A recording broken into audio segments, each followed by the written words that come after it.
Welcome everyone. Aloha. Welcome to the House Committee on Judiciary and Hawaiian Affairs. My name is David Tarnas. I'm the chair of the committee, and we have Representative Greg Takayama as vice chair and Representative Kanani Souza, member. Thank you for being here, everybody who's testifying in person or online. It is Thursday, February 9th, 2 p.m. We're in conference room 325 here at the state capitol. And for those who are online testifying and those who are here in person testifying, I'd like to request that you limit your testimony to 2 minutes if you could, and at that point I'll ask you to wrap up and stick around for questions if you can. And if you're testifying online via Zoom, please keep your video off and keep your audio muted while you're waiting to testify. When I call you, if you could turn your camera on and turn your microphone on and then testify, that's great. And then after your testimony is done, in reverse, please turn your camera off and your microphone. The Zoom chat function that you have online there will allow you to chat with the technical staff only, so just use chat for technical issues. If something happens and we have to stop the hearing, certainly we'll reschedule it and we'll post notice. For those who are online, please avoid using any trademarked or copyrighted images, and everyone, both online and here in person, please conduct yourself with aloha. It's okay to disagree, but let's not be disagreeable. That's all. Thank you very much for being here. This will be a very interesting, every hearing of this committee is very interesting.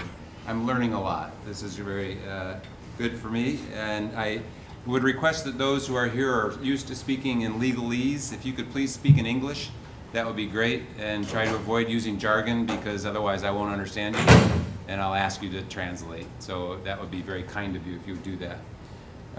So let's start off with House Bill 979, making appropriations for claims against the state, its officers, or its employees. And these are payments that we have to actually approve at the legislature and appropriate the money to pay these claims that have been adjudicated, and these are decided by the courts that these are monies that we need to pay to settle these claims.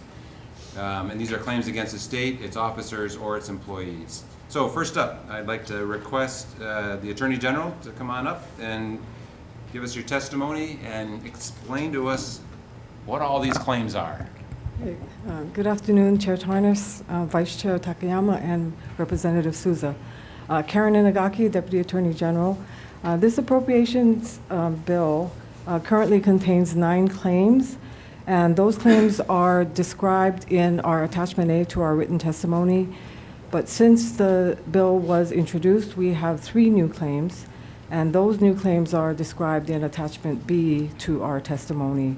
So we would ask that the bill be passed with amendments to add the new claims. And I will be available for any questions. Before you leave, since some people who are online or watching this in the public, they may have had a chance to read the bill, because that's been available for some time. But your testimony was only posted yesterday afternoon. Could you explain to us in more detail the additional claims that you have in your attachment, just to go over them briefly? Sure. So the 3 new claims, of the 3, 2 of them are just escheated checks. So what happened was that in the Community Empowerment Resources case, that one, the check was misplaced. The office was closed during COVID.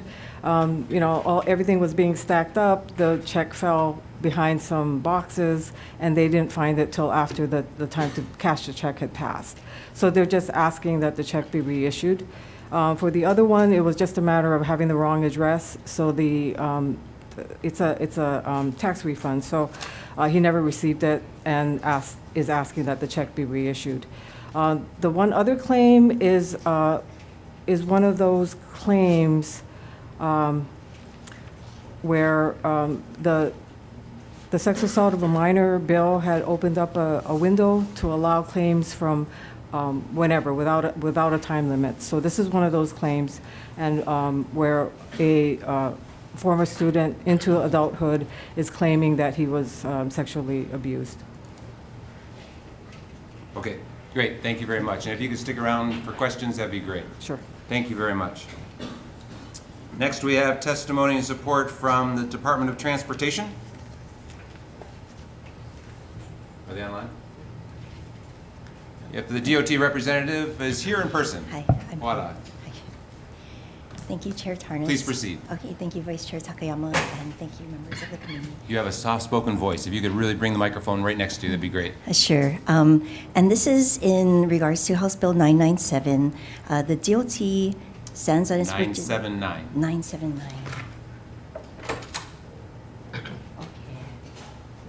My apologies.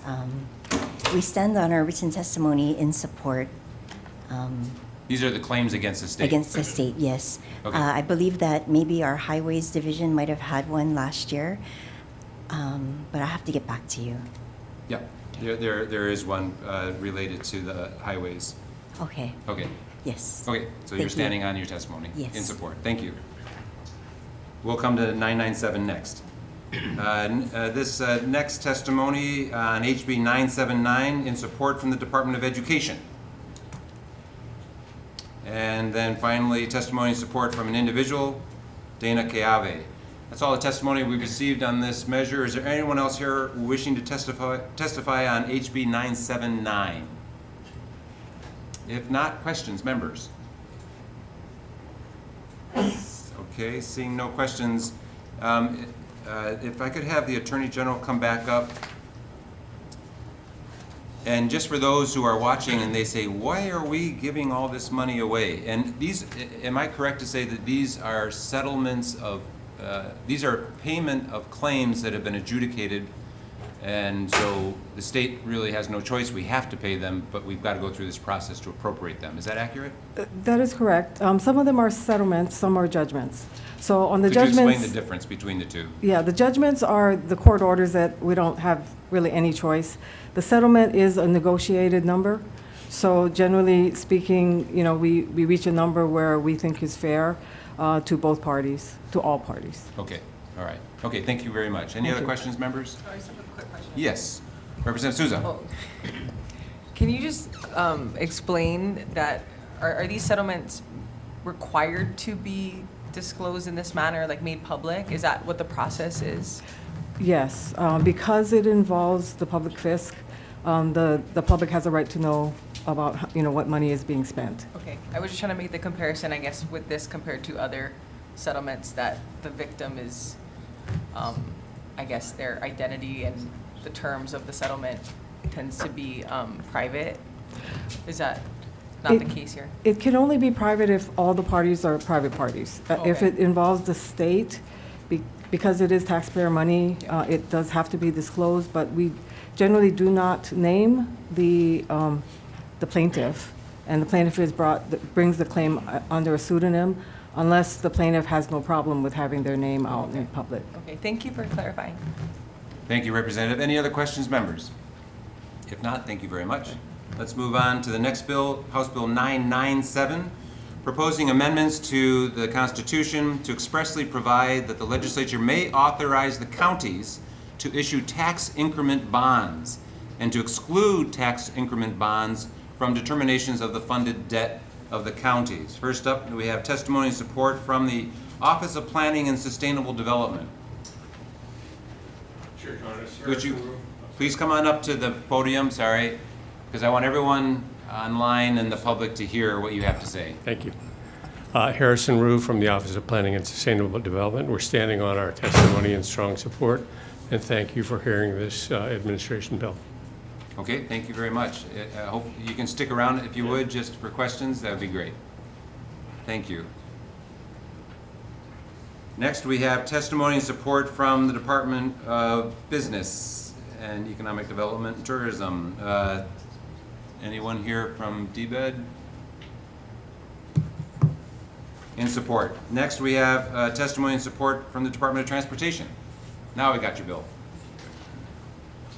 Thank you, Chair. Deputy Director, for being here. Thank you.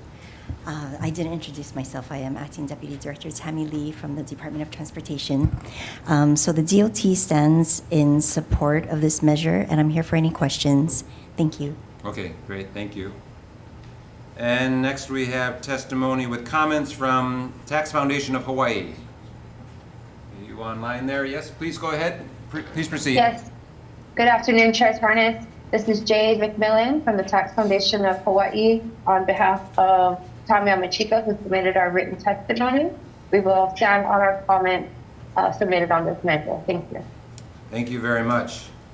Anyone else here wishing to give testimony on HB 997? If not, questions, members? No? Let me just ask, just for people to understand, Harrison, if you could come up and explain to people who might not understand, what is tax increment financing? What is tax increment bonds? What does that mean? Yes, thank you for the question. Typically used for development of areas where there's going to be major development that require a significant amount of investment, and so that not all the taxpayers pay for all the infrastructure and support. There is typically a tax increment, an add-on to the current property tax that is only paid by the landowners and developers in that area, and that helps to, by using that to guarantee the bonds, it comes in over time like property taxes. That is used to come up with additional money that's focused on that district for a specific set of improvements. Okay, and why is it that these tax increment bonds should be excluded from the determination of the funded debt of the counties for purposes of a constitutional spending ceiling? Sure. Why is that? That's typically the way it is done in other areas where it's been done, so there's a kind of standard practice for that. Because it's guaranteed by the future development value that is assumed to happen, it's not, as my understanding, not speaking as a lawyer, that can be carried separately and guaranteed by that property as opposed to just guaranteed by the taxpayers of the city. Okay, and just for an example, this could be used by a community if they get sufficient support to form like a community facilities district, for example, that counties have in their code right now. Mm-hmm. This would allow them to raise money to pay for example, like a water system or a wastewater system, and the money that it would be financed over the period of the bond, so let's say 20 years, mm-hmm. and that it would be paid off over time through an increase in their property tax bill. Yes. So it's on-bill financing, yes. Basically. Yeah. Is that accurate? That's accurate enough, yeah. Okay. Yep. Okay. Just want to make sure people understand what we're doing here. Yep. Okay. Thank you very much, sir. Any other questions? If not, let's move on. Next, we have House Bill 1038 relating to Homeland Security. Establishes a targeted violence prevention program within the State Office of Homeland Security. Mandates reporting by state and county government agencies regarding specific enumerated activity, and establishes the All Threats or All Hazards statewide reporting and analysis system. And it mandates reporting by state and county government agencies regarding specific activities, and creates two new positions for the program. First up, we have testimony and support from General Hara, Department of Defense, or his representative. That would be me, sir. I'm Frank Pace. I'm the administrator for the Office of Homeland Security. I'm here representing both my office and the Department of Defense and General Hara. For his testimony, General Hara stands on his testimony as written. Okay, and so we've got testimony from General Hara and testimony from yourself, both posted. I guess, could you give a little bit more detail, because people may not have read what you wrote? Just what is this all about? Absolutely. So this is a result of a multi-year effort. The Office of Homeland Security in 2022 participated in a policy academy through the National Governors Association to identify ways of being able to provide resources and programs to help communities, states deal with and to prevent targeted violence. as part of the findings of that policy academy and working with states who unfortunately, like Colorado and Florida, who have sustained multiple tragedies, one of those efforts is to have a centralized effort. So here in the state of Hawaii, we have multiple lines of effort related to responding to active shooters, responding to a variety of types of tragedies that could occur.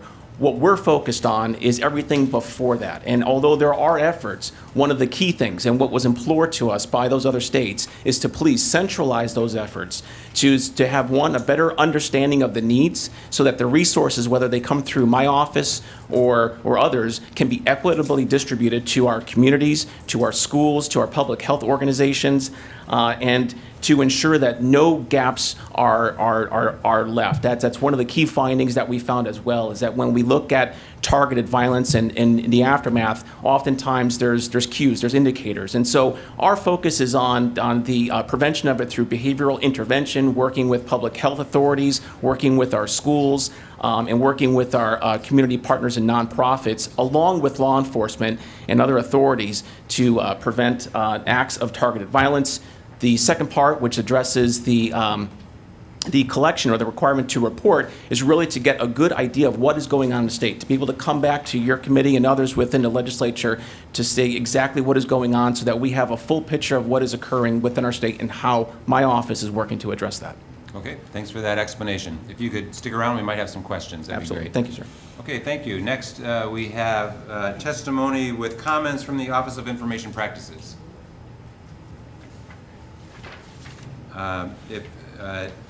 I'd like to actually, even though the Director, Cheryl Kakazu Park, is not here, I want to let everyone here know that in the testimony from the Office of Information Practices, they are proposing an amendment to address a concern about disclosure of information. They felt it was that this bill,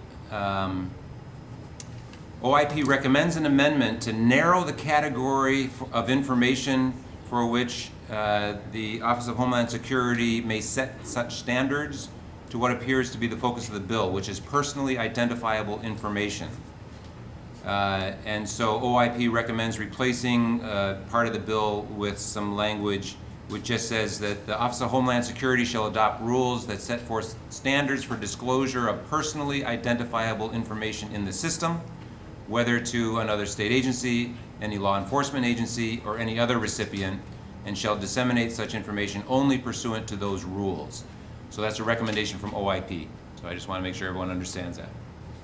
Okay, next we have testimony with comments from Brian Black, Civil Beat Law Center for the Public Interest, also expressing concerns about, I think, the same issue, and then testimony and support from Dana Keave. Is there anyone else here wishing to testify on this measure? If not, questions, members? If I could ask Mr. Pace, with my description of OIP, do you have any trouble with that amendment? I do not, sir. Okay, thank you very much. Appreciate that. Okay, no questions. We'll move on to the next bill. 1039, relating to Act 278, Session Laws of Hawaii. If you might remember, we created the Department of Law Enforcement last session and moved a lot of personnel and functions. And this bill actually is sort of the next step to make sure that we transfer over everybody that needs to be transferred over, and that we clearly specify where the statewide law enforcement training complex is located, and that we also transfer the responsibility and management of certain private security contracts from the Department of Law Enforcement to the Department of Defense, the Department of Health, and the Department of Human Services for their respective facilities. So it's a way to clean up what we did last session. So with that in mind, HB 1039, first up we have testimony from Craig Iha or Trista Spear, Deputy Attorney Generals. Good afternoon, Chair Charnas. Afternoon. Co-chair and members of the committee, thank you for having me here. I am the Deputy Attorney General Trista Spear on behalf of the Department of the Attorney General.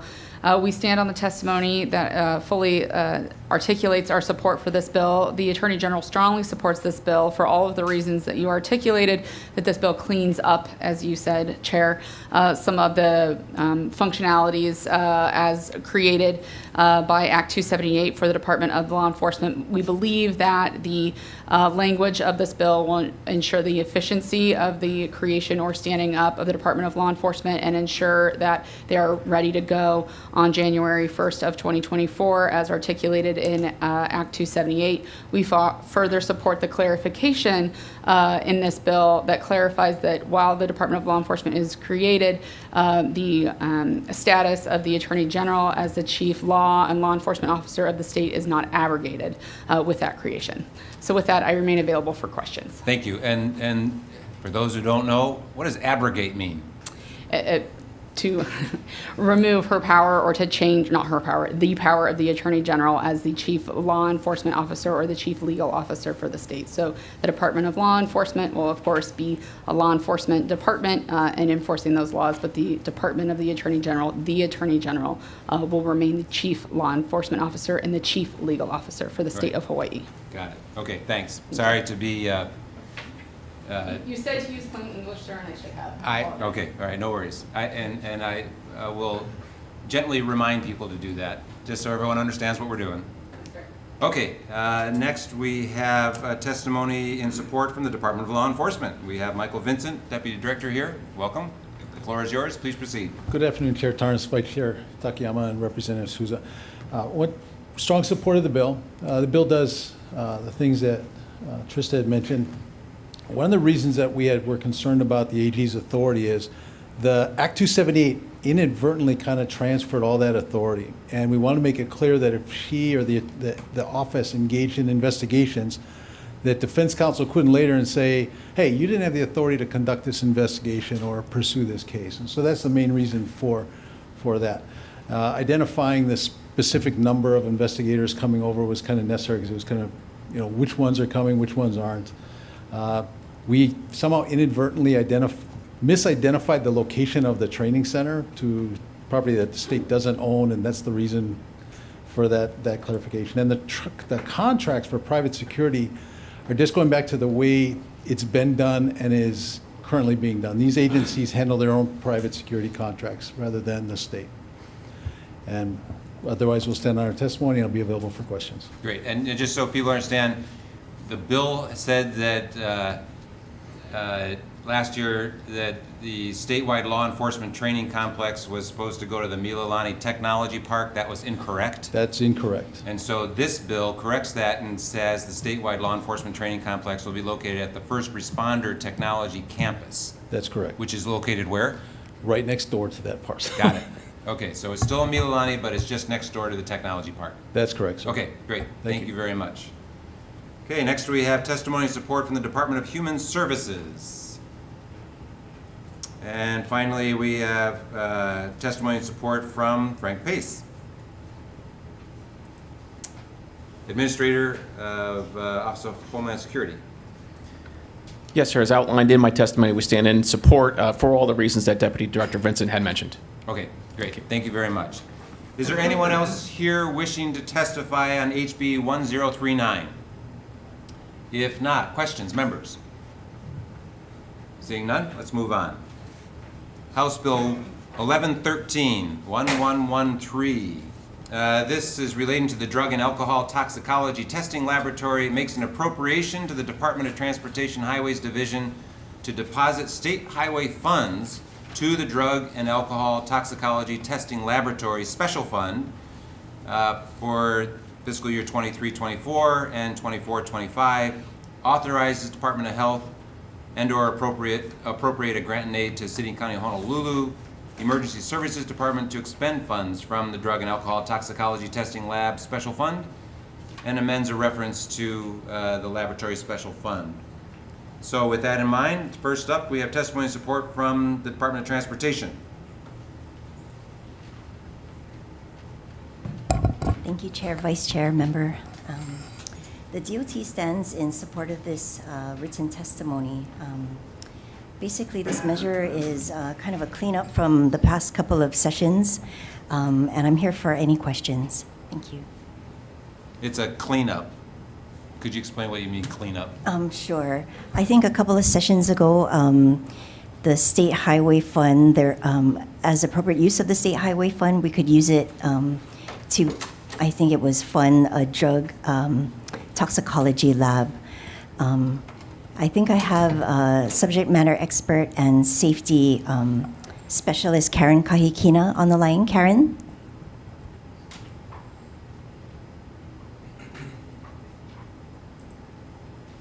Hello, good afternoon. I'm Karen Kahikina, DOT Highway Safety Specialist. Yes, so in previous acts, we established a special fund and appropriated funding monies to go into there from the State Highway Fund, but we needed to add the City and County of Honolulu Emergency Services Department so that they have legislative authority to expend the funds. Okay, thanks very much, and appreciate you sticking around for questions. Thank you. Thank you. Okay, next we have testimony and support from the Department of Health. Hello, this is Ed Desmond, State Laboratories Administrator. Thank you, Chair Tarnas and Vice Chair Takayama and members of the committee. We have written testimony. We stand by our written testimony, which is in the form of a comment. We just want a clarification. Our comment is about the expending agency, and I will stay around to answer questions. Actually, if you could explain, because your testimony says specifically that you are requesting that Department of Health be removed as the expending agency. Could you just explain that briefly? Sure. So the notion now is that the Department of Transportation will be the administering agency, and that the City and County of Honolulu Laboratory will be performing the testing. So the Department of Health is not going to be involved here, so we don't want to be listed as the expending agency. Thank you for that explanation. Thanks. Okay, next we've got testimony and support from the Hawaii Police Department, testimony and support from Mothers Against Drunk Driving, testimony and support from the Hawaii Public Health Institute, testimony and support from Dana Keave, and we also have a testifier online on Zoom, Tori Keltner. If you're there, please proceed. The floor is yours.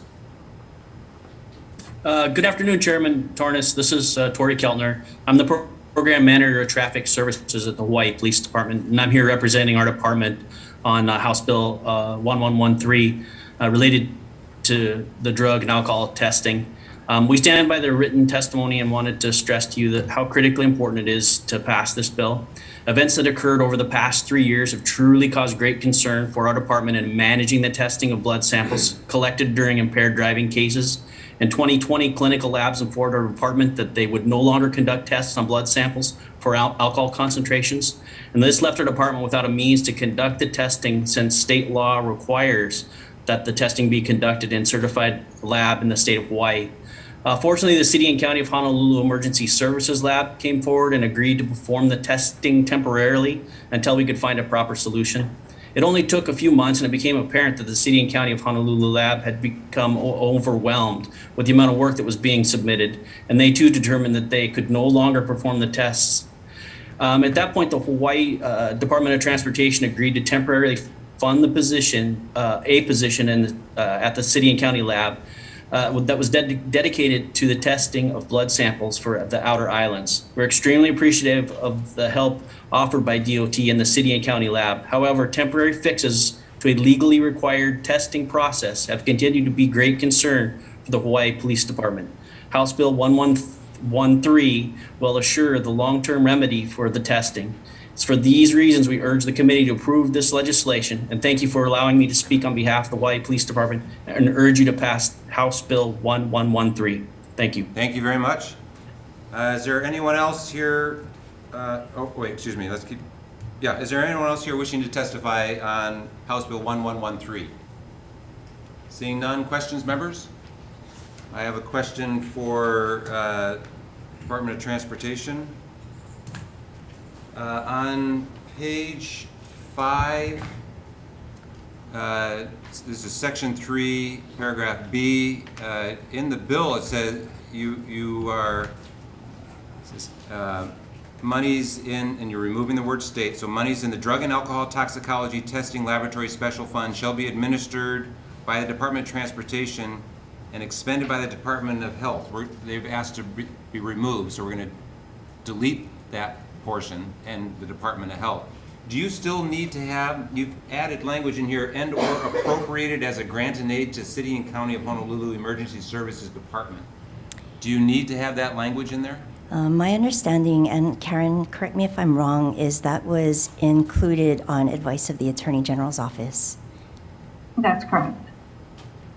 So if we, what I'd like to do is, where it's on line 20, page 5, shall be administered, I'd like to add the word "and expended" by the Department of Transportation, because you're the expending agency, right? No. Who's the City and expending County- agency? City and County of Honolulu Emergency Services Department. So DOT, you're saying you're not going to be the expending agency, but you're saying that you're going to, but you can appropriate it as a grant and aid. That's what you want to be able to do, but you still have to be the expending agency, because DOH is not being the expending agency. I got to make some state agency the expending agency. So that's why, upon a recommendation of our attorneys, that I've got to make the DOT the expending agency, because I can't, you can appropriate it as a grant and aid to the City and County of Honolulu, because that's what you want to do, right? That was based on our Attorney General's office. I think when we first started drafting this measure, we had ourselves listed, right, Karen? Our first drafts were... We had DOH listed as the expending agency, Right. but then they decided that they didn't want to expend it, so we added City and County of Honolulu. And AG's office advised us that we could administer the funds, and then the expending agency would be the City and County of Honolulu as a grant and aid. Okay, so that's your best understanding of it. There's some disagreement with what's the best language for that, so we'll do the best we can. Thank you for explaining what you think is the best approach. Thank you. Okay, any other questions? Oh, right. I do have another question.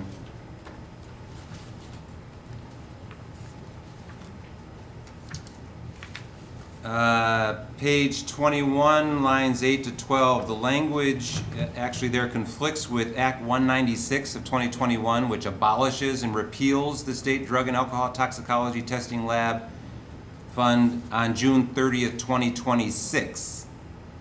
Do you want it to expire 2028?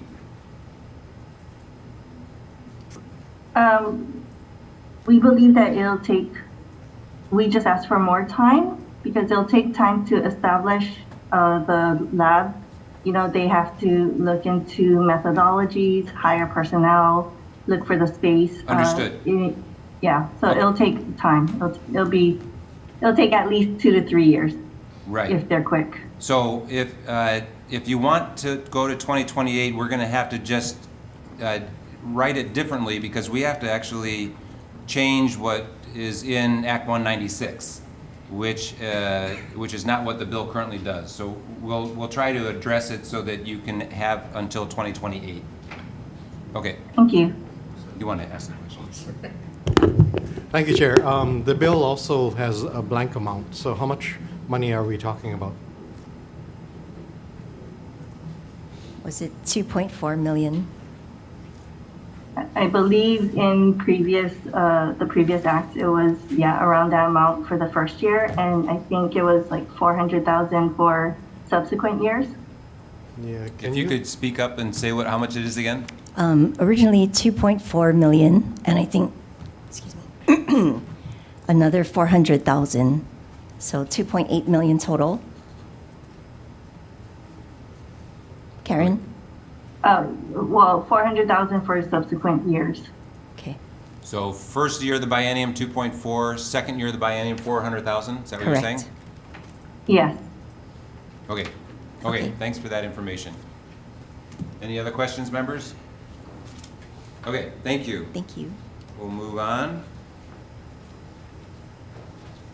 House Bill 1260. This is a Lieutenant Governor's bill relating to address confidentiality. Changes the governmental entity responsible for the administration of the address confidentiality program from the Office of the Lieutenant Governor to the Department of Law Enforcement beginning January 1st, 2024. And it provides some authorization to Department of Law Enforcement to contract services of a third party to administer the program and appropriates funds for positions and operating costs and equipment to support the Department of Law Enforcement's Criminal Justice Data Center in administering the address confidentiality program. So with that in mind, first up we have Office of the Lieutenant Governor in support. Good afternoon, Chair Tarnas. Riley Fujisaki on behalf of the Office of the Lieutenant Governor and Vice Chair Takayama and members of the committee. We're just here to stand on our written testimony in strong support of the bill. Thanks. Okay, thank you very much. Next, we have testimony from Department of Law Enforcement.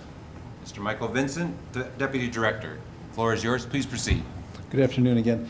This bill is really needed to move this program into our department, and we're willing to do this. One of the things I want to clarify, and it's kind of tied to some testimony that came in, the third party, we don't want to give the whole program to a third party. We're looking at possibly a third party to deal with the mail forwarding and possibly the service of process issues. And I shot an email to you earlier, sir, with some possible language that could focus those activities just to the two subsections. But yeah, it's really important, and that's how we're looking at a third-party contractor. It's just really limited. We don't believe that any law enforcement function should be abrogated to the private sector. We Or have given concerns with away that. to somebody else. Yes, that's correct. Given away to somebody else. I'm sorry. Got it. Okay. And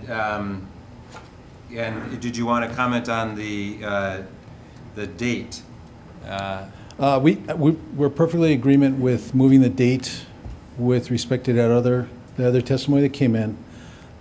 It does give us time we are currently standing up a new department. It gives us time to get this program also stood up, and we're good with that. And so what date would you like in there? The date's fine with January 1, 24. Okay. Okay, thanks. Thank you. Thank you very much.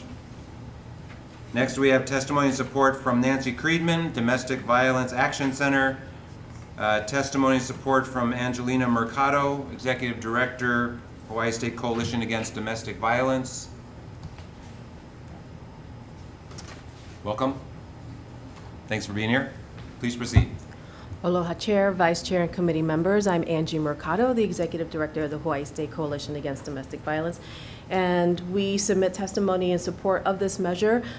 We agree this is a really important program that has been long waited by our victims of crime in our community. And I just wanted to recommend that you consider our 3 amendments, one of them which was already addressed about outsourcing to third parties and what kinds of services might be outsourced.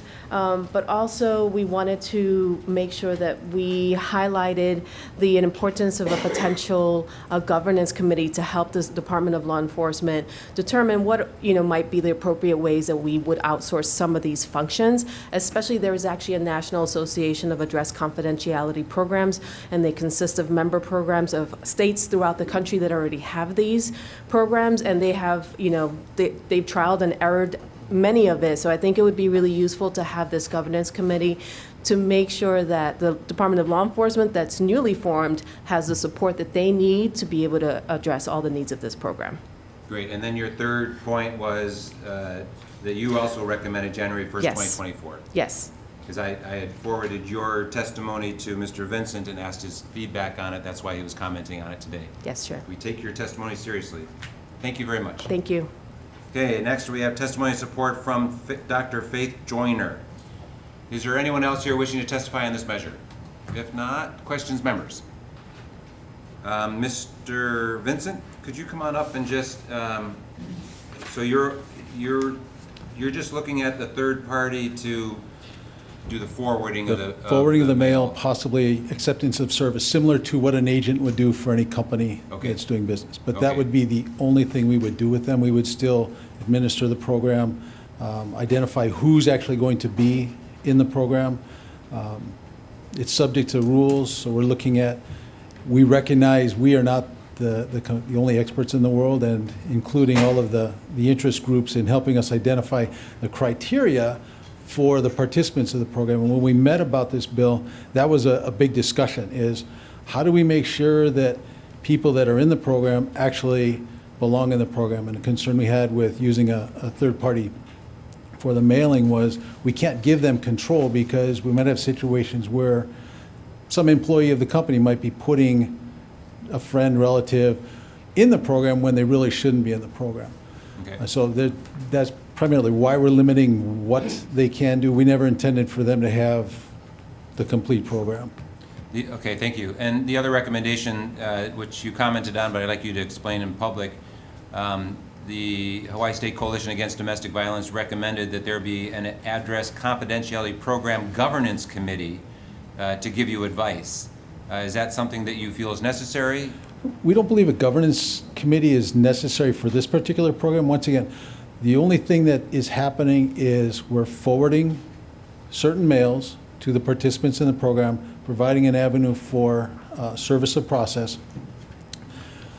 If we have a situation where someone's trying to come in through the program and find somebody's address, well, then we refer it to our investigators so we can investigate and pursue those individuals, the perpetrators that are continuing to chase the victims. That's part of the reasons that we want to make sure that we're retaining some of that. Because of the rules, we envision that any of the criteria that we're going to be setting up, we know that there is a national entity that is working with states around the country. We're not going to set up the rules or the criteria in a vacuum, and we're going to be reaching out to the interest groups that are involved in this problem that we've got in our community. Okay, I would certainly urge you, if we don't decide as a committee to include a governance committee, I would certainly urge you to really bring in the representatives from Hawaii State Coalition Against Domestic Violence, the Sex Abuse Treatment Center, Domestic Violence Action Center, and the Crime Victim Compensation Commission, as well as the victim assistance programs in the counties, to get their input on this. So as you develop your rules, you've already identified what their concerns are, so that you can develop your rules with that input. We will. I would certainly urge you to do that. Okay, thank you very much. Thank you. Any other questions, members? If not, let's move on. Next, we have House Bill 485 relating to marriage. Provides for the replacement of certificates of marriage for individuals who have changed their gender, sex, and if applicable, their name. First up, we have Department of Health.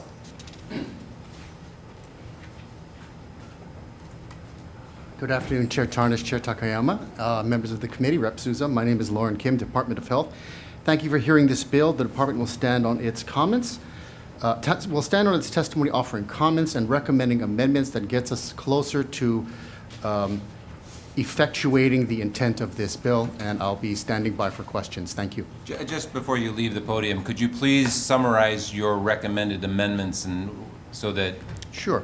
you're doing it and not me when we get into decision making? Thank you for that opportunity.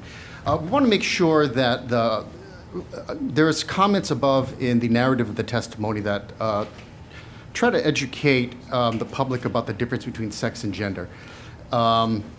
Sometimes when we read and review these bills, they're used interchangeably. We want to sort of make a point that it's not. To the extent that it's germane to marriage certificates, bride and groom obviously denote particular sex. Brides are female, grooms are male. So in light of the gender-neutral terminology that may be desirable from this measure, in addition to spouse, we are recommending partner. So we would like couples, whatever their preference, they want to be known as bride and groom, partner, partner, spouse, and spouse, that they be given that opportunity. Partner is, I think, a term that is trending in 2022 and will probably be with us for some time. We also have clarifying amendments that attempt to make sure or suggest that we limit this to the current marriage certificate only, the certificate that reflects the current marital arrangement only, that a applicant cannot go back and amend previous certificates of marriage if they have been married more than once, and that is out of respect for the other person on the application. There is wording in the amendments that I think implies that the second person on the certificate must agree, but we think just adding current marriage as a limiting terminology makes it that much clearer. And I believe we may have seen a spelling error with the word state, so that's been highlighted. And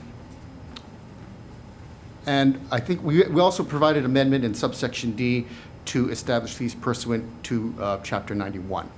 They are not defined in the statute, and we think rules would be a good place to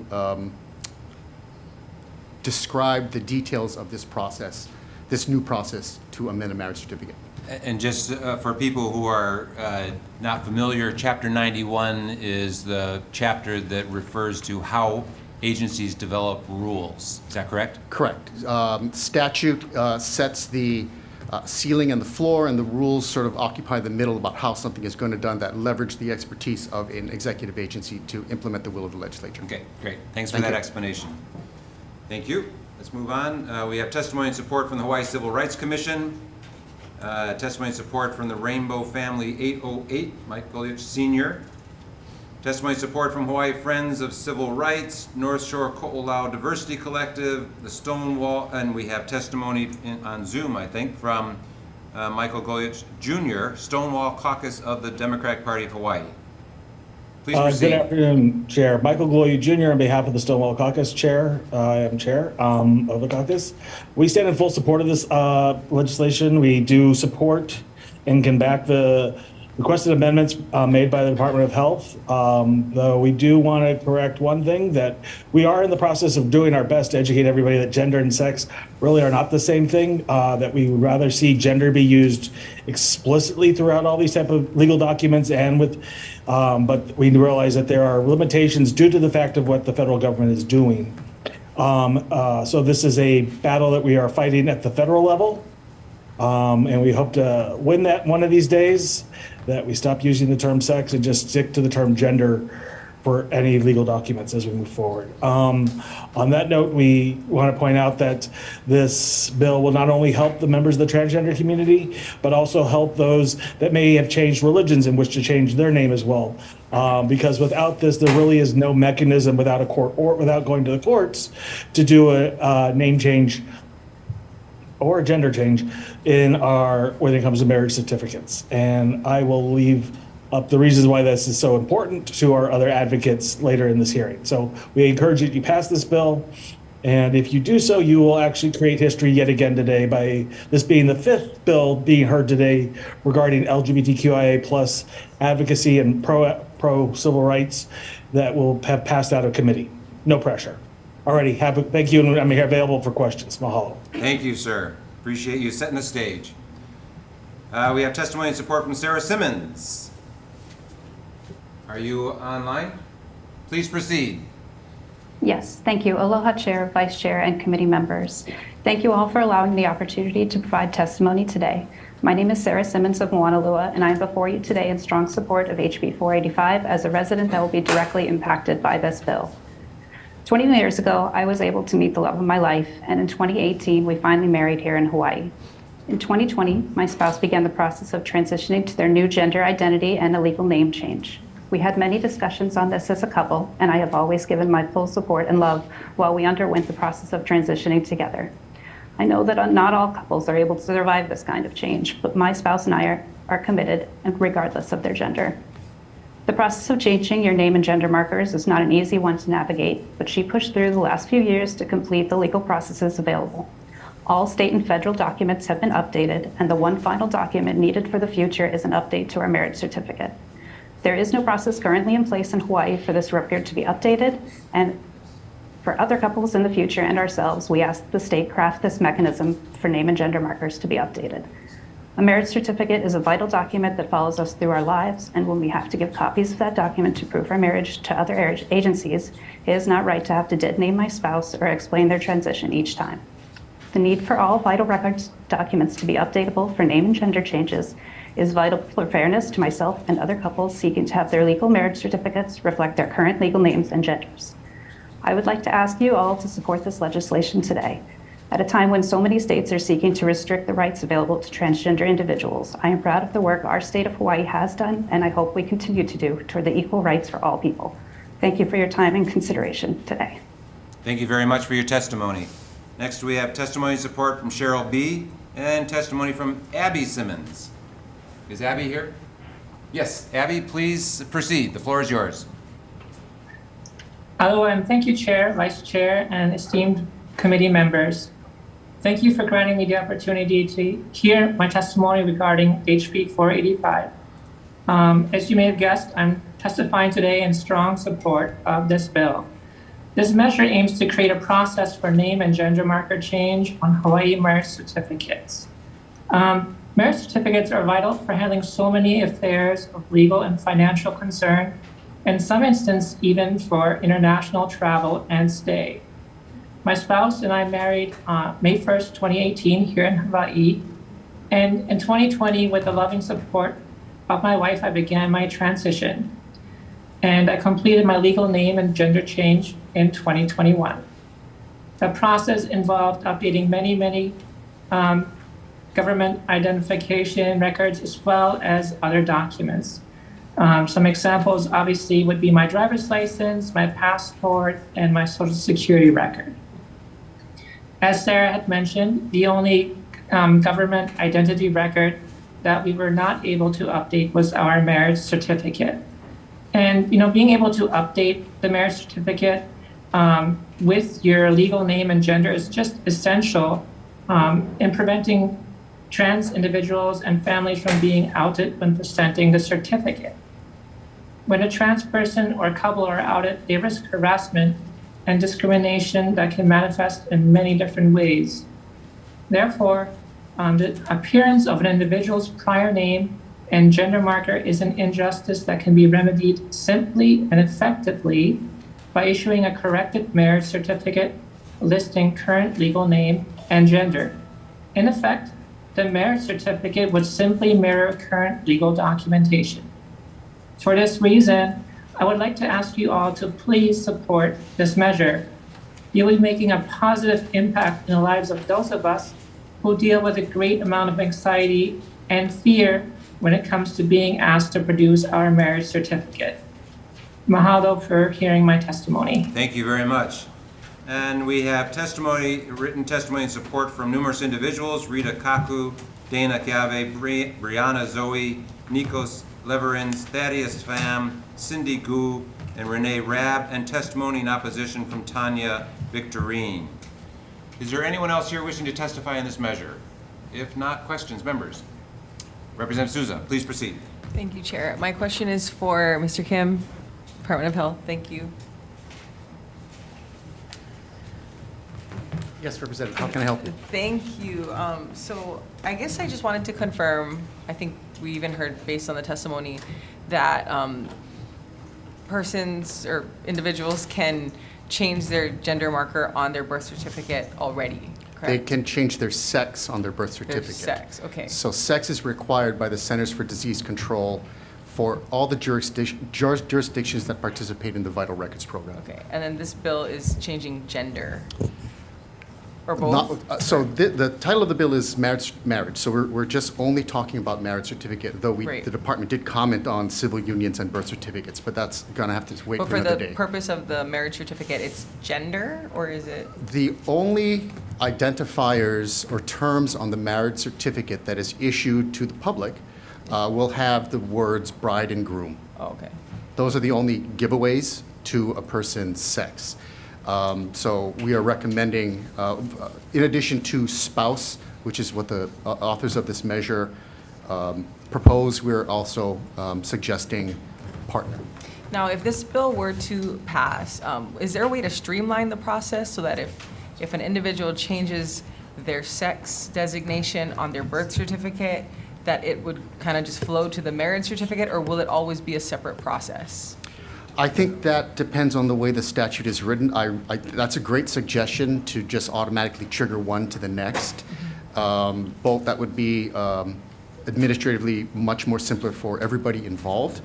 But we probably need to take a step back and take a look at that. I don't think it can be accommodated in this, but that would be a decision for the Attorney General to make. Thank you for clarifying. I guess, my thought process was that if it's already changed where you can designate or ask for a designation change on the birth certificate, that it should flow to the marriage certificate. But I guess this is being handled in a very separate manner. I think it needs to be.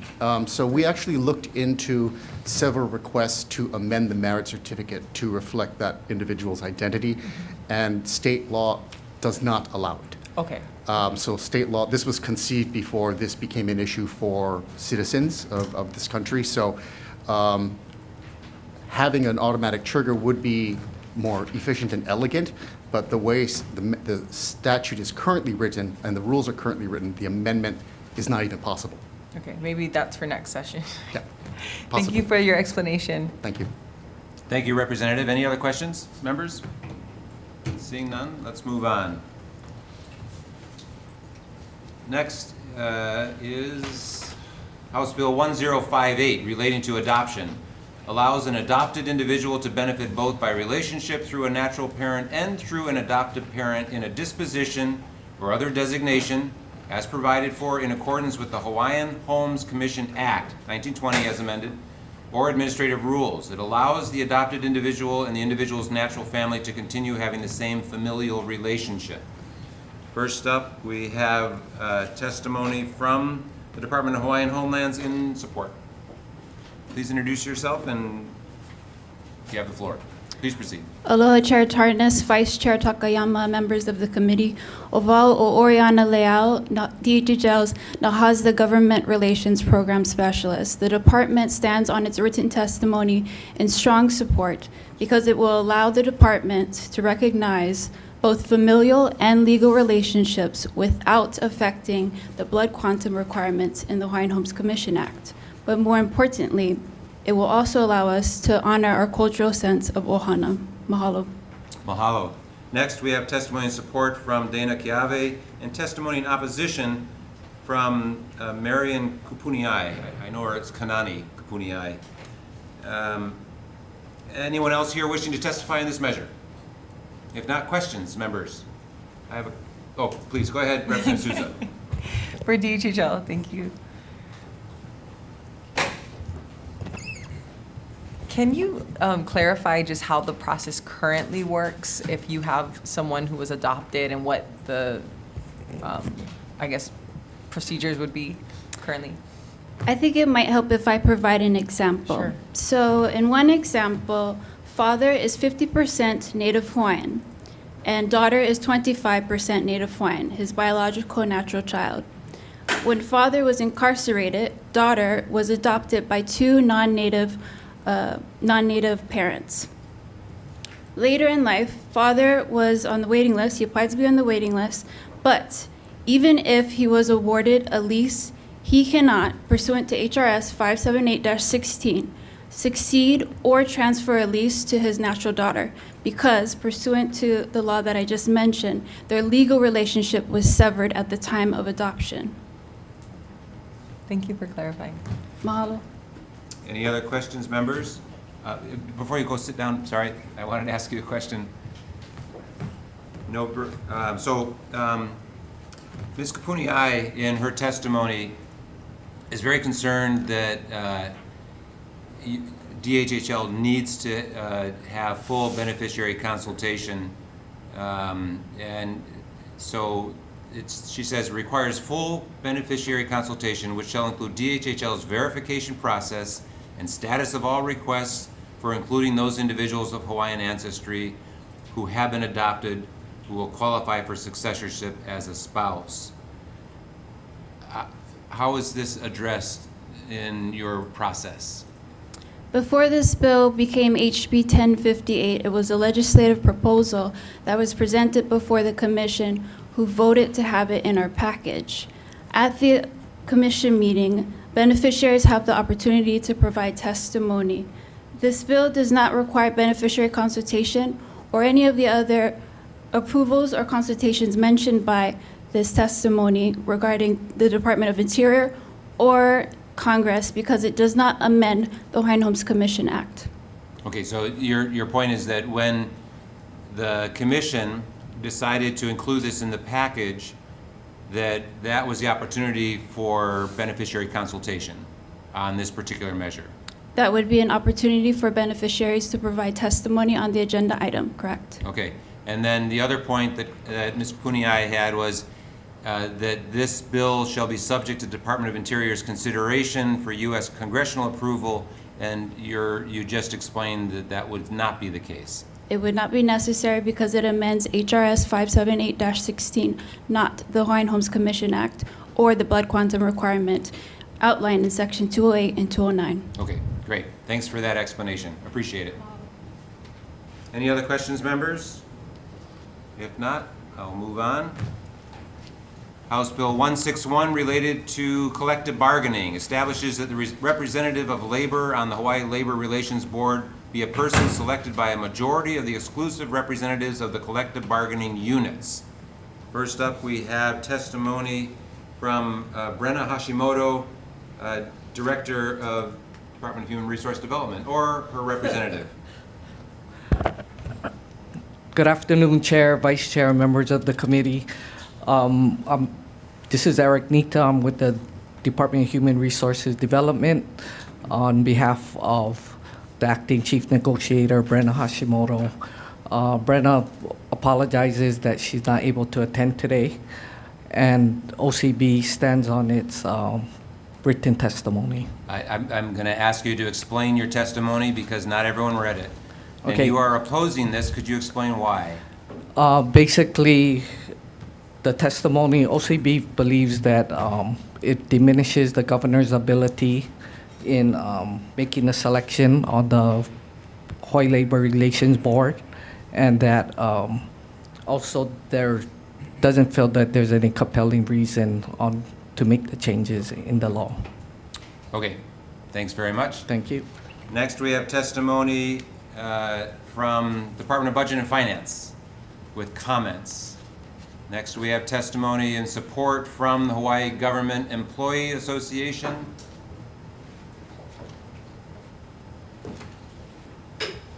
Welcome. Welcome. Good Please afternoon, introduce Chair. yourself and- Steve Tevis for HGEA. Chair, Vice Chair, members. We stand in strong support. As the previous testifier said, as Eric said, the collective bargaining negotiator doesn't find a compelling reason. Labor finds a compelling reason for this bill. We think that it's a basis of fairness that the exclusive representatives by a simple majority, and like you said, Chair, I'll try to explain our Please do. position so everyone understands, that we would pick a name. Right now, we have to send 3 names to the governor, and he picks 1.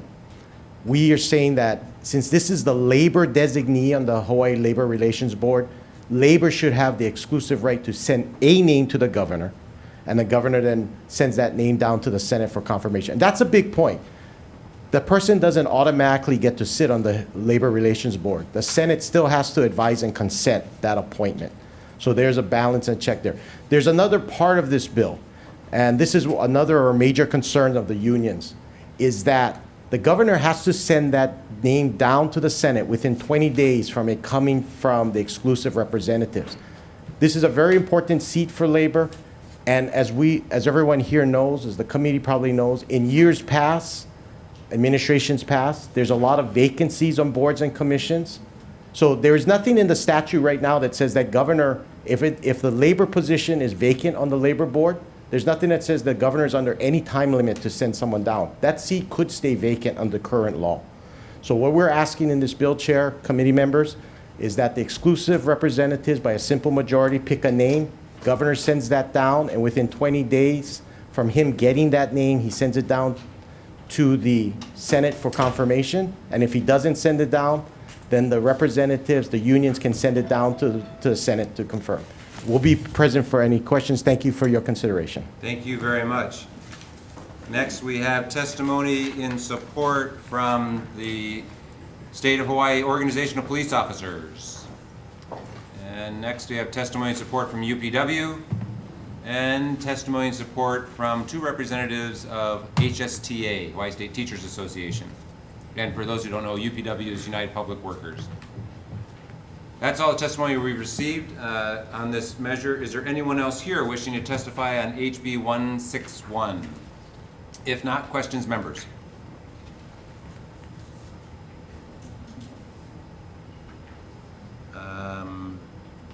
Seeing none, we'll move on. Thank you very much. Next bill, House Bill 168, relating to public works. It imposes penalties, including suspension on the person and the firm upon a finding of violation of state law governing wages and hours of employees on public work projects. First up, we have testimony from the Department of Labor and Industrial Relations.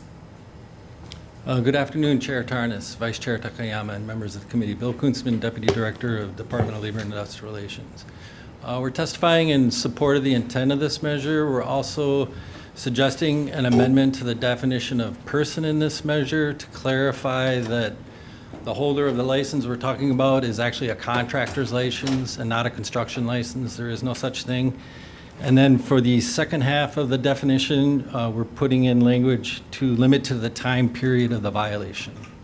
And I have subject matter experts here from the department to help if you have any questions. Great. If you want to get into the weeds. Okay, sounds good. Thank you. Appreciate that. Next, we have testimony in opposition from the Subcontractors Association of Hawaii, Mr. Tim Lyons. Thanks for your patience, sir. Floor is yours. Please proceed. Thank you, Chairman. Vice Chairman, members of the committee, I'm Tim Lyons with the Subcontractors Association, which represents 9 separate entities of subcontracting organizations. We're opposed, but I think you have to understand the licensing process. And in contractor licensing, it's the entity that gets a license who cannot legally exist and function without an RME, who must also get a license. What? Explain what an RME is. An RME is a responsible managing employee. Thank you. Okay? And this bill takes away or establishes joint and several liability not only for the firm, but also for the principal RME and all subordinate RMEs.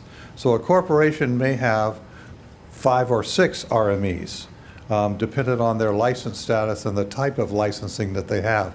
The company may have committed some sort of offense, say for flooring, installation of flooring on a public contract.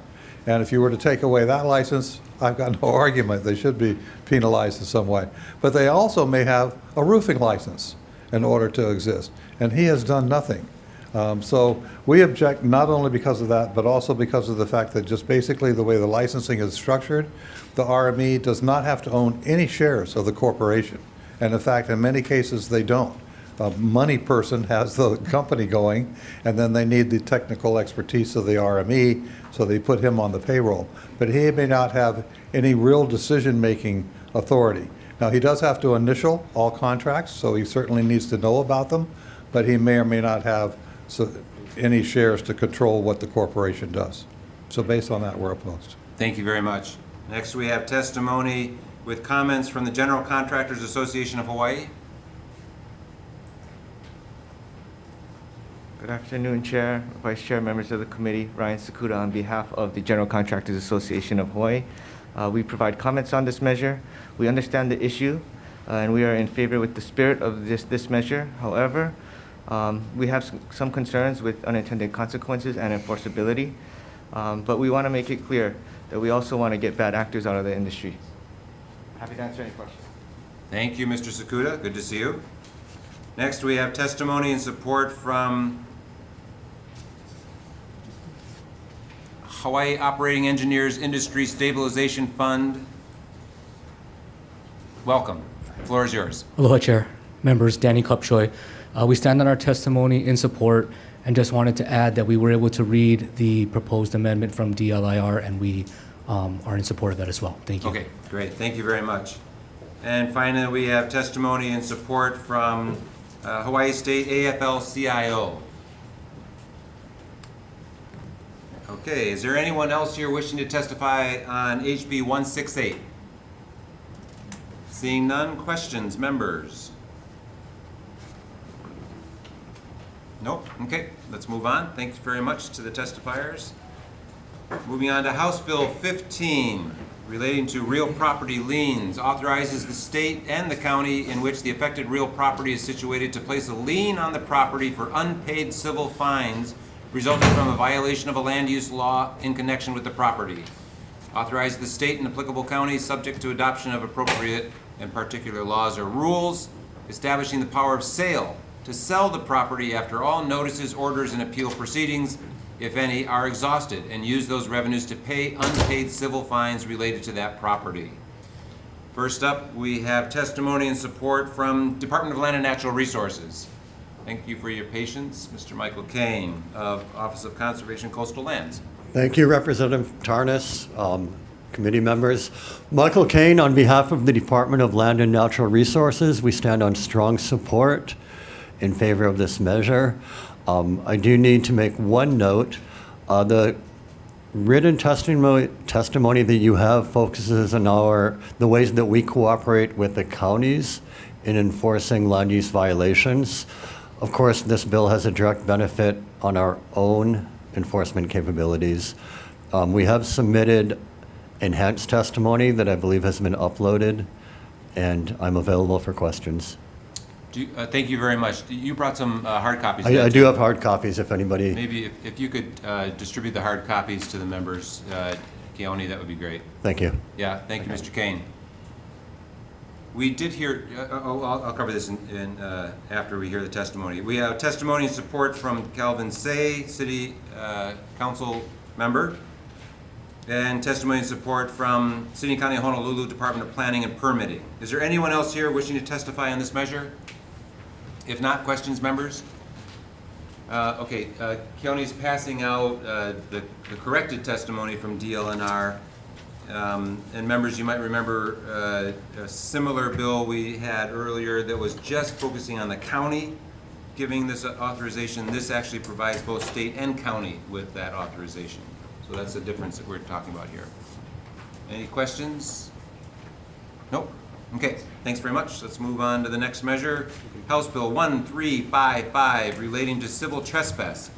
It establishes the civil infraction of trespass onto real property and monetary penalties, therefore, provides that a violator shall be issued a citation, requires violations to be adjudicated in the district courts using a system similar to that used for adjudicating traffic infractions and emergency period infractions, requires the judiciary to have established and implemented no later than January 1st, 24, the system to adjudicate citations for civil trespass. First up, we have testimony from the Office of Public Defender.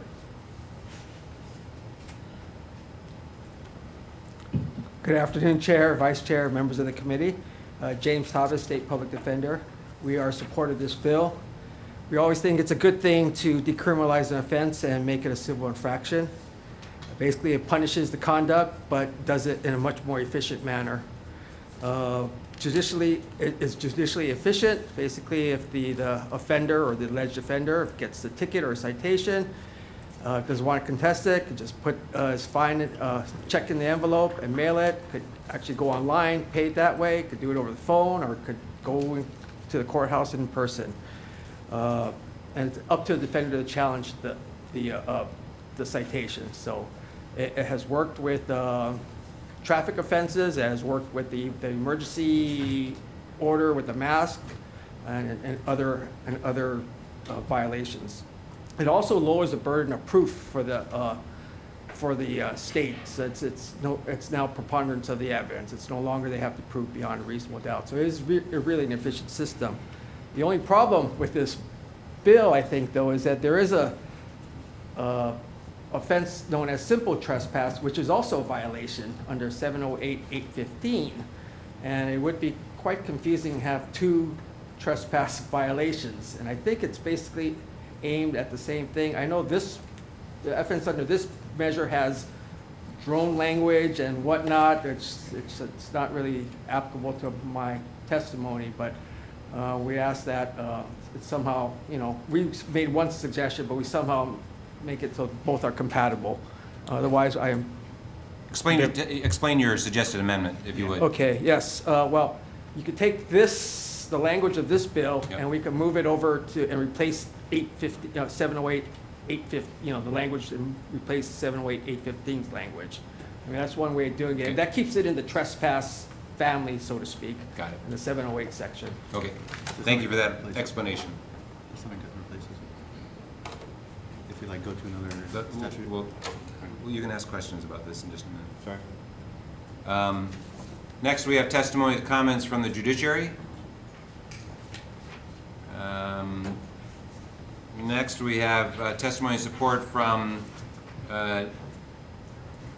WASA Electrical Services, Ronald Yee, and then testimony and support from Evan Oye in support, and testimony and support from other individuals, Jonathan Billings, Nathaniel Kinney, Hawaii Regional Council of Carpenters, Chris Delani, Pacific Resource Partnership, testimony in opposition from Matthew Cares, James Campbell Corporation, testimony in opposition from Nicole Galassi, Hawaii Cattlemen's Council, and testimony in opposition from Brian Miyamoto, Hawaii Farm Bureau, testimony in support from Nan Shin, Director of Nan Inc., and testimony in support from Kyle Sakota, AH Real Estate, testimony in support from Chris Doshar, Forum Partners LLC,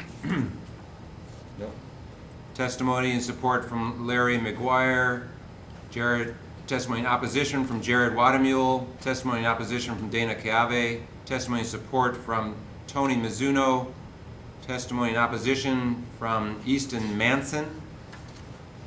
Please proceed, Easton Manson. Yes, hello, Chair, Vice Chair, and members of the committee.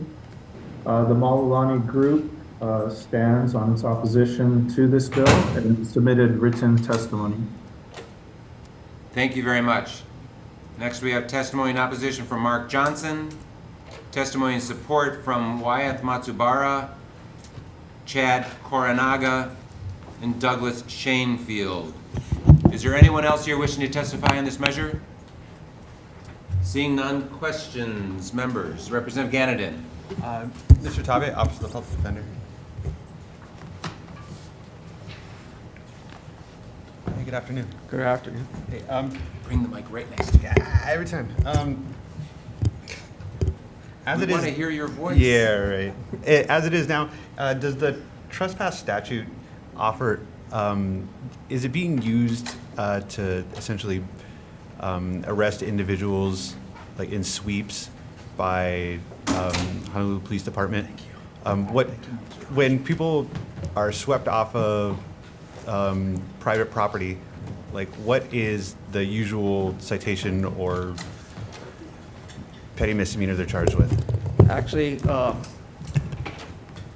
what I know of, yes, it is one of the tools or one of the offenses that the homeless are arrested on. And though they sometimes are not arrested, they are sometimes given a citation for even the criminal trespass second degree, but they are arrested under that statute. Sometimes they are given citations for simple trespass under 815. And that becomes very difficult or for most people, because under 815, it goes under the criminal track because you're treated as though it's a violation, you treat it as a crime because you got to go to court, you got to make an appearance, or so we're not involved in those cases because we don't, because no jail is involved. Our office doesn't represent people under 708, 815, but we do represent quite a few people under 708, 814, as well as 708, 813. If they're usually found, those are usually people that are found in schools, on school grounds. If they are there, people are arrested under that section. If we pass HB 1355, do you think it would lead to the Office of the Prosecutor using that statute less and charging with the civil trespass more, you know, a citation in lieu of arrest? Yeah, we hope, well, it's not so much see, if it definitely should, because the prosecutor's office is actually taken out of, under this bill. And because it becomes a civil infraction. Under the simple trespass, it's, the prosecutor's office is involved at the get-go, as well as as well as the petty misdemeanor version. It would, hopefully, I would hope to see is that the police officers will issue the civil infraction. Apparently, I think there's language, if they refuse to leave, then I guess it could bump up to the petty misdemeanor, so to speak, and it could actually may arrest them. But we're hoping that there'll be less arrests and people would be given a ticket for sure, and then that way it could be handled. And it's, you know, it does affect the homeless, but it also affects the ordinary person as well. It just would be easier rather than having to make an arraignment appearance and no you know, and then probably have 2 or 3 court appearances. A simple civil citation, civil infraction, like I said, just put the check in the mail and send it, you know, put a stamp and send it off, and we're done. And there's no, you know, there's no, and you know, simple. One more, Chair. Yes. There was some testimony regarding construction sites. I'm not sure how to, because I don't see that in the language of the bill, like if that is usually differentiated when you get to court. Yeah, this part of the bill I really didn't understand too much, because I think the second half of the bill, they make exceptions, or I guess I wish the construction person would testify. I guess they might use drones and whatnot, and it's just, you know, whatever the fact may be, so I don't know. And then I guess people may walk onto the construction site, right? We don't know if the police could just be called, give the citation, and ask the person to leave. You know, I don't understand why there's so many construction people testifying on this bill. The officer, the prosecutor, Ms. Nakamatsu, seems to be raising her hand. If the representative wants to ask you a question, come on up. Yes, please. We'd love to hear from the Office of the Prosecutor, Ms. Trisha Nakamatsu. We did not receive any testimony from you, but I if the apologize, representative Chair. wants to ask a question, go for it. Thank you. Representative, did you have a question for me? There are numerous individuals testifying regarding how this might affect construction sites, and I just don't see it in the bill. And the Office of the Public Defender doesn't seem to know why they're testifying either. Yes, and thank you. Coming from the criminal law practitioner standpoint, we absolutely understand where both of you are coming from. So we had initially refrained from submitting testimony. We wanted to look into this further. We were a little confused as well about those types of things. So we also noted the similarities between the it's a criminal violation. It's a violation offense of simple trespass and the overlap with the language from the bill, particularly on page 3, lines 1 through 4, and page 3, lines 18 to 21, which notes that it should be enforced by state or county law enforcement officers. So we too initially interpreted the bill as establishing a new offense of trespass as a non-traffic infraction that would be handled alongside our traffic infractions or emergency period infractions. It was unclear whether this was intended to be parallel to simple trespass or replace simple trespass with a lower standard of proof. So we ended up going to speak with the introducer of the bill, who clarified that the true intent of the bill from his standpoint was not to address simple trespass, but actually to address, I believe, cranes, large construction cranes are being used over other people's private property, and there have been a number of civil injunctions, either granted or not granted on the basis of a civil understanding of trespass and nuisance. So that is the intent of the bill. I believe the introducer did have suggestions to delete most of the bill with the exception of certain language on page 3 and adding a preamble that clarifies the true intent of the bill. So to the extent that that is done, we felt that those suggestions do help to clarify the true intent. We do not have any expertise in civil law matters, so we would defer to the Department of the Attorney General, which as we speak is in the process of transferring the bill from their criminal division to their civil division for further analysis. Okay. Thank you. Thank you. Thank you very much. Thank you. Any other questions, members? Yes. If I may, Mr. Tabe, I have a question. And let me disclose to the committee again that my daughter does work as an associate public defender under Mr. Tabe. Mr. Tabe, in your testimony, you suggest making this a violation, simple trespass. The bill also provides for a schedule of fines for such violations, first, second, and third. Do you have suggestions for what those fines should be? No, I don't. I usually in court, we don't handle simple trespass cases, but what we do handle is when a person is charged with criminal trespass in the second degree or trespass in the first, we sometimes plea bargain it to simple trespass, and the fines do range from $50 to $200. It's usually, if it was truly if it was on the school, they would ask, and it depends case by case, because it's the two lawyers involved and their negotiating skills, Okay, I guess. thank you. Depends Thank on you it. very much. Thank you. Thank you, Chair. Yeah, one more question there. Representative Gannon? I was not expecting the testimony of the Office of the Prosecutor to say that this was intended to be about cranes. But that said, do you think that we backed into a good bill here where we are offering police departments the opportunity to charge individuals with a civil offense rather than a criminal offense, which would lead them down a whole road of negative consequences? Yeah, like I said, I think there would be problems if there's two competing or two competing trespass violations. One under both are violations and both have no jail, but one is on the criminal track and one's on the civil track. I think I would imagine HPD, because I guess that's who would affect most, right? Because they're going to have to decide what statute to cite them under. Okay. Thank you. Okay, thank you very much. Any Chair, I have further a question. questions? Representative Holt. For the public defender, I guess I know that now that this is meant for crane operators, but would this also, for the people in Chinatown in my district that are getting similar offenses, so would they just be given a ticket?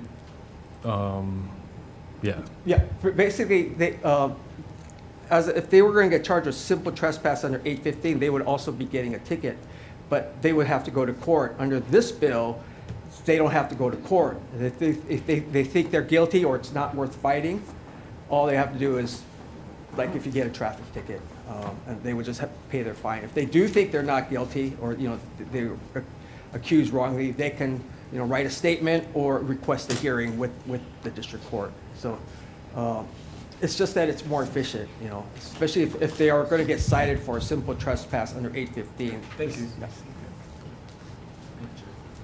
Thank you. Any other questions? If not, let's move on. That was interesting.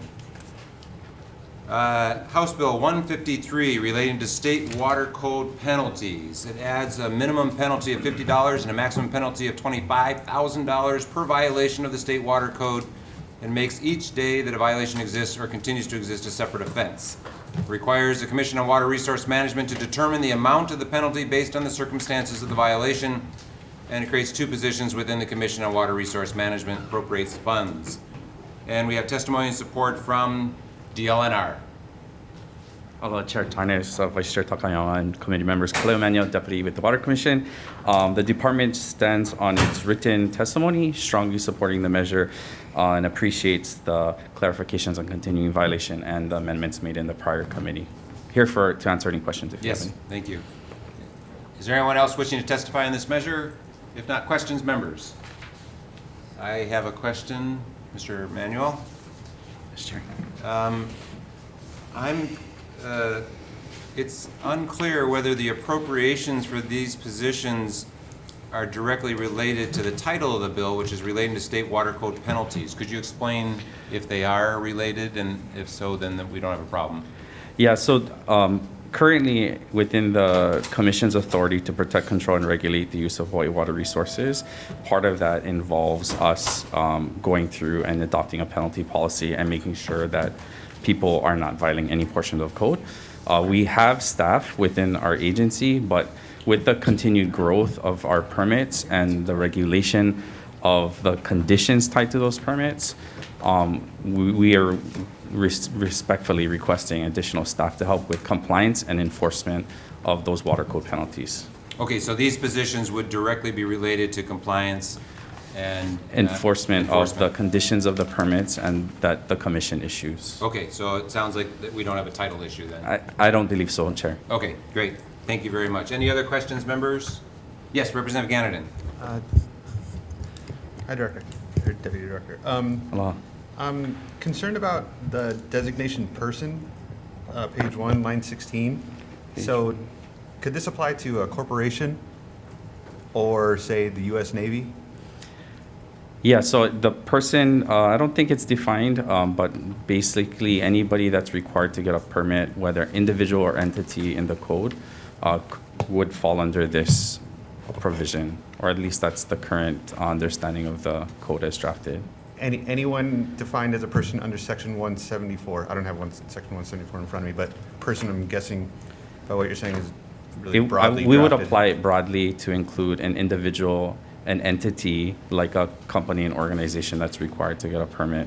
In your case, military as a federal entity is still kind of questionable whether they're bound to our state statute via sovereign immunity, and those are things we're working through with the attorney generals. But as of now, that's the way that we apply the statute as drafted. I mean, the state did, I think this is germane to it, I think the state did find that the U.S. Navy was in violation of the agreement that it entered into about 5 years ago, so it did issue a penalty. Would this be a penalty in addition to that? So the penalties under the water code are specific to the provisions of the water code. I think you're referencing the Department of Health Authority under the Clean Water Branch and Clean Water Act and Safe Drinking Water Act, which are federal statutes that they have the authority to implement. That's been delegated to them as state agencies. Yeah. So this would be on top of those types of penalties if there were violations with permits or conditions of permits that are issued under the Water Commission. Okay, thank you. Yep. Great. Any other questions, members? Thank you. Seeing none, that wraps up all of our hearing and testimony, and I'd like to, as everybody's here, we're going to move directly into decision-making. Back to the top of the agenda, House Bill 979. I recommend we pass out a House Draft 1. I'd like to add the 3 new claims that are in the Attorney General's testimony, make some technical amendments, and defect the effective date to 6/30/3000. One of the technical amendments is in the case number there. It's incorrect, so we're just going to correct the case number and then make some other technical amendments for clarity, consistency, and style. With that, I'd like to recommend that we move forward with approving the amended bill. Questions or concerns, members? Seeing none, Vice Chair for the vote. Voting on House Bill 979 with amendments. Chair and Vice Chair vote aye. Representative Ganadin. Aye. Representative Holt. Aye. Representative Hashimoto. Aye. Representative Ichiyama. Aye. Representative Iligan. Aye. Representative Kong. Aye. Representative Mizuno. Aye. And Representative Souza. Aye. Chair, your recommendation is adopted. Thank you very much. Moving on to House Bill 997. I recommend House Draft 1. Upon recommendation of our attorneys, I want to modify the constitutional question so it's clearer, because we really have to make it clear, because we've gotten to some challenges in the past when the question wasn't clear.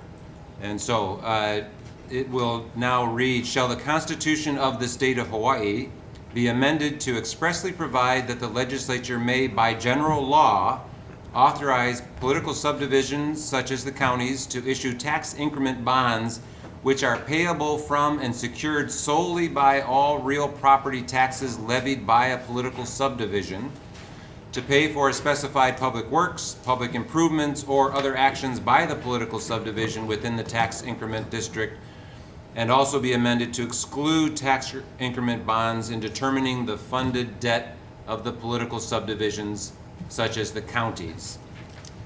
That's my recommendation, and I would like to Oh, I don't need to do that. So that's my recommendation to move forward as an HD1. Questions or concerns? If not, Vice Chair for the vote. Voting on House Bill 997 with amendments, noting the presence of all members. Anyone wishing to vote WR or nay?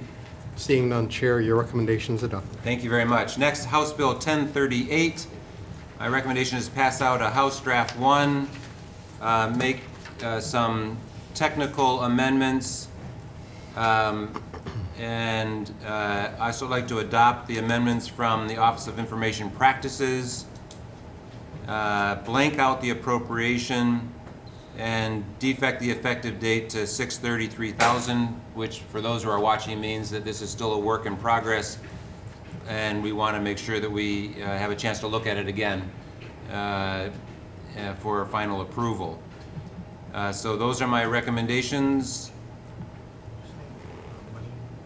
Blank out the appropriation, and we can put the money that they are requesting in the committee report. Any questions or concerns, members? Seeing none, Vice Chair for the vote. Voting on House Bill 1038 with amendments, noting the presence of all members. Anyone wishing to vote WR or no? Seeing none, Chair, your recommendation is adopted. Thank you. Moving on to House Bill 1039, recommendation is to pass out House Draft 1 with some amendments, technical amendments that we're suggesting. We want to reinsert some of the statutory language that they forgot to put in there that we're not omitting. And then on page 19, the reference to the Department of Corrections and Rehabilitation, we're going to delete that since the sentence really refers only to the Department of Law Enforcement. And I also would like to defect the effective date to 6/30/3000. With those recommendations, questions or concerns, members? If not, Vice Chair for the vote. Voting on House Bill 1039 with amendments, everyone being here. Anyone wishing to vote WR or no? Seeing none, Chair, your recommendation is adopted. Thank you. Moving on to House Bill 1113. This one I'd like to pass out a House Draft 1. I want to blank out the appropriations, defect the effective date to 6/30/3000. I would like to adopt the Department of Health's amendment, which is removing themselves. I also would like to adopt the recommendation from Department of Law Enforcement to clarify that the contract for will include in here language basically saying that the contract for administrative services is saying that the department may contract the services of a third party to provide for the services provided in section 801G-2 subparagraph A2 and 801G2 subparagraph A3, just to clarify that. And I also want to clarify in several sections in here, page 5 and 6, remove Department of Health and just make it clear that the special fund is to be administered and expended by the Department of Transportation and/or appropriated as a grant and aid to the City and County of Honolulu Emergency Services Department. And we have to make the same change on page 19 and on page 20. So with those recommended changes, and I also said blank appropriation, defect the effective date 6/30/3000. With those recommendations, any questions or concerns, members? Seeing none, Vice Chair for the vote. Voting on House Bill 1113 with amendments. Everyone's here. Anyone wishing to vote WR or no? Seeing none, Chair, your motion's adopted. Thank you. Moving on to House Bill 1260. I'd like to move out at House Draft 1 with the Department of Law Enforcement amendments and keep the blank appropriation, include in the Standing Committee report $280,000 for the biennium, 2 full-time positions. And in the committee report, I want to say that DLE, Department of Law Enforcement, would like the effective date to be January 1st, 2024. But in the language of the bill, I want to defect the effective date. The Department of Law Enforcement concurs with those recommendations. With that, questions or concerns, members? Seeing none, Vice Chair for the vote. Voting on House Bill 1260, all members being present. Anyone wishing to vote WR or no? Seeing none, Chair, your motion's adopted. Thank you very much. Next, moving on to House Bill 485. On this one, I'd like to pass out a House Draft 1 with some technical amendments, and I also would like to adopt the Department of Health's amendments in their testimony. Questions or concerns, members? Is it House Draft 2? This would be a House Draft 2. Not 1, yes, House Draft 2. Thank you for clarifying that. Thank you. So it's amending House Draft 1, so it becomes House Draft 2. Tech amendments and DOH amendments. Questions or concerns, members? Yeah, House Draft 2. No, we're good. Okay, no questions or concerns. Vice Chair for the vote. Voting on House Bill 485 HD1 with further amendments.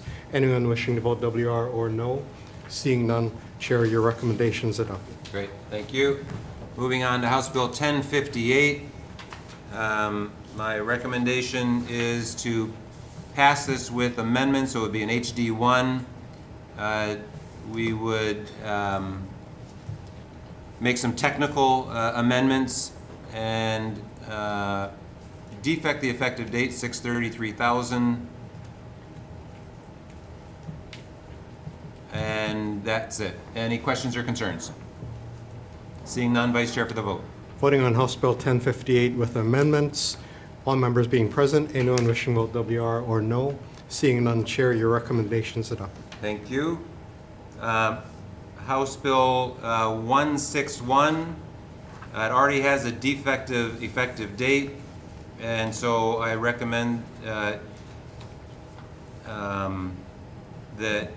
we move this out as is. Any questions or concerns? Seeing none, Vice Chair for the vote. Voting on House Bill 161 HD1, passing as is. Everyone being present. Anyone wishing to vote WR or no? Seeing none, Chair, your recommendations adopted. Thank you. House Bill 168. I recommend we move out a House Draft 2. So I'm amending this House Draft 1 we have before us. I'd like to incorporate the amendments recommended by the Department of Labor and Industrial Relations. And also I want to limit this to the principal RME so that it addresses some of the concerns that were brought up by Mr. Lyons. It already has a defective effective date. That's my recommendation. Questions or concerns, members? If not, Vice Chair for the vote. Voting on House Bill 168 HD1 with further amendments. Anyone wishing to vote WR or no? Seeing none, Chair, your recommendations adopted. Thank you. Moving on to House Bill 15, I recommend we move out House Draft 2 with some technical amendments. It already has a defective effective date. Questions or concerns, members? If not, Vice Chair for the vote. Voting on House Bill 15 HD1 with further amendments. Anyone wishing to vote WR or no? Seeing none, Chair, your recommendations adopted. Thank you. Next, we have House Bill 1355. I would like to move this out with a House Draft 1, make some technical amendments, defect the effective date, and incorporate the recommended amendment from the public defender and just put it into adding the new offense of simple trespass under HRS 708-815 so that we don't have two separate sections to deal with this. And I would like to defect the effective date.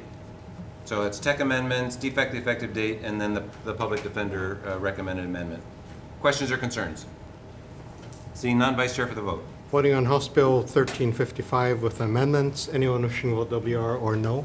Seeing none, Chair, your recommendations Thank you. Final bill, House Bill 153. Recommend, since this already has a blank appropriation amount and defective effective date, that I'd like to move this out. And we've clarified that the positions that are in here are related to the title, so we're okay on that. I would like to move this out as is. Questions or concerns, members? If not, Vice Chair for the vote. Voting on House Bill 153 HD1, passing as is. Anyone wishing to vote WR or no? Seeing none, Chair, your recommendation is adopted. Thank you. There being no further business before this committee today, we are adjourned.